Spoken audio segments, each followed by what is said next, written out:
শিক্ষার্থী বন্ধুরা, তোমরা কেমন আছো? আমরা তো এবার সম্পাদ্যের অংশগুলো শেষ করলাম, মেইন বইয়ে যেগুলো আছে। আজকে থেকে তোমাদের জন্য আমি সম্পাদ্য বৃত্ত সম্পর্কে সম্পাদ্য যেটা অনুশীলন ৮.৫ আছে, এখানেও গুরুত্বপূর্ণ অনেকগুলো সম্পাদ্য আছে যেটা অনুশীলন ৮.৫-এর সম্পাদ্য নয়, সেটা আমি আজকে সিলেক্ট করেছি তোমাদের জন্য। তোমাদেরকে আমি দাফে দাফে চেষ্টা করছি আসলে জ্যামিতিগুলো খুব ভালোভাবে করে নেওয়ার জন্য, যাতে তোমরা সহজেই করতে পারো। তো শিক্ষার্থী বন্ধুরা, আমার সাথে অবশ্যই তোমরা আছো। এখনো পর্যন্ত যারা আমার চ্যানেলটি সাবস্ক্রাইব করো নাই, ইউটিউব চ্যানেল চ্যানেলটা অবশ্যই সাবস্ক্রাইব করবে, বেল আইকনটি বাজিয়ে নিবা। এবং প্রয়োজনীয় তোমাদের যে খাতা কলম এবং জ্যামিতি বক্সটা অবশ্যই সাথে রাখবা। এবং পেন্সিল, এই যে পেন্সিল কম্পাস, কাটা কম্পাস যেগুলো আছে, এগুলো যেন খুবই খুবই খুবই যেন পরিষ্কার পরিচ্ছন্ন থাকে এবং পেন্সিল গুলো যেন খুবই তীক্ষ্ণ হয়, কাটা কম্পাসটাও যেন ঠিক থাকে। সম্পাদনার ক্ষেত্রে কিন্তু শিক্ষার্থী বন্ধুরা মেজারমেন্ট করাটা খুবই ইম্পর্টেন্ট। তুমি যদি পরিমাপটা যদি ঠিকভাবে করতে পারো, আসলে জ্যামিতিগুলো দেখতে অনেক সুন্দর লাগে, প্রশ্নকর্তায় নাম্বার দিতেও কিন্তু কার্পণ্য করে না। ঠিক আছে? তো এই ধরনের প্রশ্নগুলো পরীক্ষাতে প্রায় সময় আসে শিক্ষার্থী বন্ধুরা। আমি আজকে তোমাদেরকে সেই প্রশ্নটা পড়ার চেষ্টা করব। আশা করি তোমরা খুব ভালোভাবে প্রশ্নটা বুঝতে পারবে এবং সে অনুযায়ী তোমরা উত্তর করতে পারবে। কেমন? একটু খেয়াল করো, কোন বৃত্তে এমন একটি স্পর্শক আঁকো, অর্থাৎ একটা বৃত্তের মধ্যে এমন ভাবে স্পর্শক আঁকতে বলেছে আমাদেরকে যেন তার নির্দিষ্ট সরলরেখার সমান্তরাল হয়। কোন একটা নির্দিষ্ট যদি সরলরেখা থাকে, কোন একটা নির্দিষ্ট সরলরেখা থাকলে তার কি হবে? সমান্তরাল হবে। সমান্তরাল কেমন হয় শিক্ষার্থী বন্ধুরা? আমরা এগুলো বিভিন্ন ক্লাস আমি আলোচনা করেছি। লম্ব কিভাবে হয় সেটাও আলোচনা করেছি। কেমন? এখন দেখো, মনে করি কেন্দ্রবিন্দু, আমি একটা বৃত্ত অঙ্কন করলাম। এই বৃত্তের কেন্দ্র হচ্ছে শিক্ষার্থী বন্ধুরা ও কেন্দ্রবিন্দু বৃত্তে এম এন পি একটি বৃত্ত। ও কেন্দ্রবিন্দু এম এন পি একটি বৃত্ত। এ বি হচ্ছে একটা নির্দিষ্ট সরলরেখা শিক্ষার্থী বন্ধুরা। কেমন? এম এন পি বৃত্তে, এই ওকান্নবিষ্ট এম এন পি বৃত্তে এমন একটি স্পর্শক আঁকতে হবে যা কিনা আমাদের এ বি রেখার কি হয়? সমান্তরাল হয়। আমরা এখানে একে দেখাবো শিক্ষার্থী বন্ধুরা। এ বি যদি একটি নির্দিষ্ট সরলরেখা হয়, তাহলে এই যে সিডি একটা তোমার কি হবে? স্পর্শক হবে। এদিকে এ বি এর সমান্তরাল হবে। ই এফ ও তোমার কি হবে? স্পর্শক হবে এবং সমান্তরাল হবে। আমার সাথে থাকো, দেখো আমি খুব সহজে তোমাদেরকে জ্যামিতিটা করে দেখাবো। তোমরা সাথে সাথে অবশ্যই জ্যামিতি বক্সে বসে যাও এবং করার চেষ্টা করো। দেখো এখানে শিক্ষার্থী বন্ধুরা, আমরা প্রথমে তো একটা বৃত্ত অঙ্কন করছি, যে বৃত্তের কেন্দ্র হচ্ছে যে ও। এখন আমি ও বিন্দু থেকে এ বি এর পর আরো লম্ব আঁকি। ও বিন্দু থেকে এ বি যে সমান্তরাল রেখাটা আছে, সেটার উপর আমি একটা আরো লম্ব আঁকবো। লম্ব কিভাবে আঁকতে হয় শিক্ষার্থী বন্ধুরা? যে কোনো ব্যাসার্ধে নিয়ে ওকে কেন্দ্র করে আমি এখানে একটা বৃত্তচাপ নিলাম, যে কোনো ব্যাসার্ধে। ঠিক একই মাপের এখানে একটা বৃত্তচাপ নিলাম। একে কেন্দ্র করে সে পরিমাণ ব্যাসার্ধ নিয়ে এখানে এখানে আমি হয়তো একটু পরিমাণে কম দেখাচ্ছে, এখানে আরেকটা চাপ নিব। আবার একে কেন্দ্র করে ঠিক সেই পরিমাণ চাপ নিয়ে আরেকটা আমি কি নিব? বৃত্তচাপ নিব।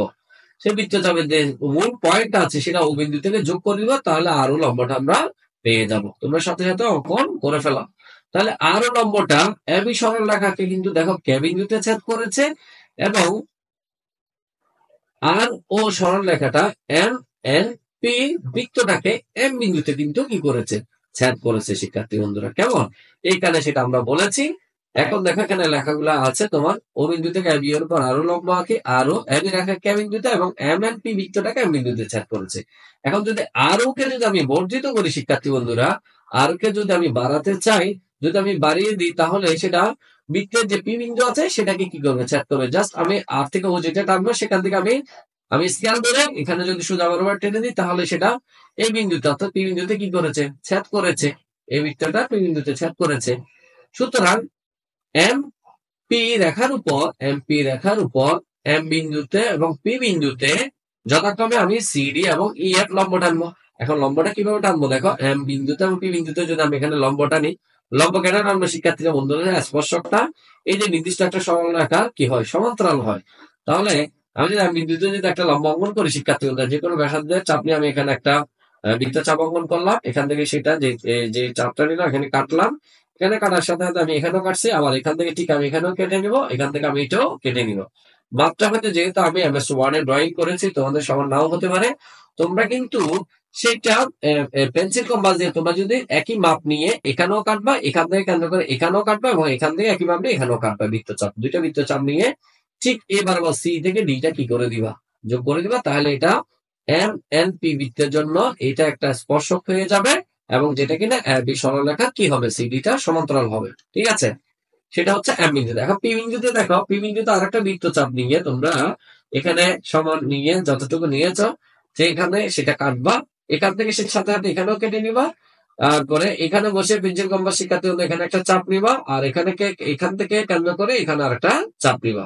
ঠিক এখান থেকে সেটা যোগ করে দিবা ইএফ। দেখো সেটা এম এন পি ও কেন্দ্রবিষ্টের এখানে এই যে এটা একটা সরলরেখা, সেটা এই বৃত্তটা এম এন পিটা বৃত্তটাকে এম এন পি বৃত্তটা পি বিন্দুতে কি করেছে, স্পর্শ করেছে। আমরা ইএফ লম্ব টেনে ফেললাম। লম্ব কিভাবে করতে হয় আমি ইতিমধ্যে তোমাদেরকে দেখিয়েছি। আশা করি তোমরা তোমাদের পেন্সিল কম্পাসের সাহায্যে খুব সূক্ষ্মভাবে লম্বটা অঙ্কন করতে পারবে বলে আমি বিশ্বাস করি। ঠিক আছে, তো এখন দেখো এই যে সিডি সিডি যে আমি লম্বটা অঙ্কন করি সেটাও এবি নির্দিষ্ট সরলরেখার সমান্তরাল, ইএফটাও কি সেটা এবি রেখার সমান্তরাল। তো এখন দেখো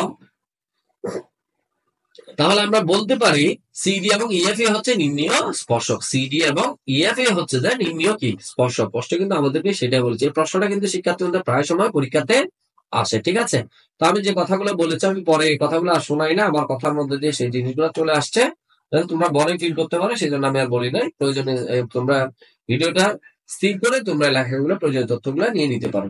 তো এই ধরনের একটা প্রশ্ন শিক্ষার্থী পরীক্ষাতে প্রায় সময় আসে। আমাদেরকে একটু একটু টেকনিক একটু কৌশলে হতে হবে। আমরা যদি কৌশলে হয় তাহলে আমরা অ্যান্সার গুলো খুব সহজে করতে পারবো শিক্ষার্থী বন্ধুরা। আর তোমরা আমার সাথে থাকার জন্য তোমাদেরকে অসংখ্য অসংখ্য ধন্যবাদ জানাচ্ছি। অবশ্যই অবশ্যই তোমাদের যে কোনো ধরনের সমস্যা আমি সমাধান করার চেষ্টা করব। আমার সাথে থাকবা এবং AKMF চ্যানেলটাকে সাবস্ক্রাইব করবে, বেল আইকনটা বাজিয়ে দিবা। এই অধ্যায় থেকে মনে রাখতে হবে শিক্ষার্থী বন্ধুরা যে এই যে সম্পাদ্য অধ্যায় 8 যেটা আছে, বৃত্ত নিয়ে অধ্যায় যেটা আছে, সেখানে প্রায় সময় বিভিন্ন বোর্ডে দুইটা প্রশ্ন হয় শিক্ষার্থী বন্ধুরা। কেমন, একটা তো অবশ্যই, দুইটা হয়। বেশিরভাগ ক্ষেত্রে আমরা দেখেছি দুইটা প্রশ্ন হয়। যদি এই অধ্যায়টা তোমরা ভালোভাবে করতে পারো আমার মনে হয় 100 নম্বর অ্যান্সার করা তোমাদের জন্য খুব একটা বেশি সমস্যা হওয়ার কথা নয়। তো আজকের মতো এখানে বিদায় নিচ্ছি। তোমাদের সবার থেকে সবাইকে শুভেচ্ছা জানিয়ে আমার ক্লাসটা এখানে শেষ করলাম। আল্লাহ হাফেজ।